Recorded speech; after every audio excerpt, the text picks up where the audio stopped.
Welcome back to Shahin's kitchen.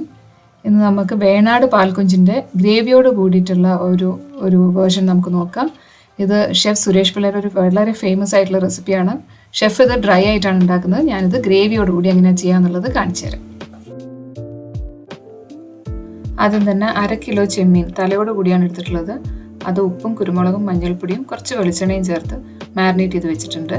പിന്നെ അതുകൂടാതെ ഒരു വലിയ ഫുൾ വെളുത്തുള്ളി ചതച്ചത്, പിന്നെ ഒരു 10 ചെറിയുള്ളി ചതച്ചത്, 6-7 പച്ചമുളക്, അതുപോലെ കുറച്ച് വറ്റൽമുളക് ചതച്ചത്, ഇത്രയും റെഡിയാക്കി വെക്കണം.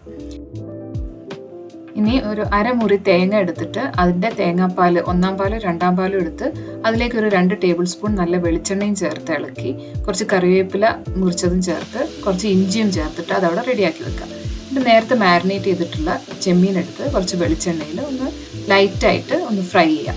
ഒരുപാട് വെളിച്ചെണ്ണ വേണ്ട, ഷാലോ ഫ്രൈ ചെയ്തെടുത്താൽ മാത്രം മതി. കുറച്ച് കഴിയുമ്പോൾ ഇങ്ങനെ ജ്യൂസസ് ഒക്കെ വന്ന് അതിങ്ങനെ റെഡിയായി വരുന്ന സമയത്ത് നമ്മൾ നേരത്തെ ചതച്ച് വെച്ചിട്ടുള്ള സാധനങ്ങളെല്ലാം അതിലേക്ക് ചേർത്ത് കൊടുക്കാം. എന്നിട്ട് നന്നായിട്ടൊന്ന് മിക്സ് ചെയ്യാം. വല്ലാതെ ഫ്രൈ ചെയ്യല്ല വേണ്ടത്, പക്ഷേ അതേസമയം ചെമ്മീനൊന്ന് ലൈറ്റായിട്ടൊന്ന് ഷാലോ ഫ്രൈ ആയി വരികയും വേണം. ഇപ്പം ചെമ്മീൻ തന്നെ വെള്ളം ഇറങ്ങി ഒരു ലൈറ്റായിട്ട് ഇങ്ങനെ ഗ്രേവി ഉള്ള പോലെ വരുന്ന സമയത്ത് അതിലേക്ക് തേങ്ങാപ്പാൽ നേരത്തെ മിക്സ് ചെയ്ത് വെച്ചത് ചേർത്ത് കൊടുക്കുക.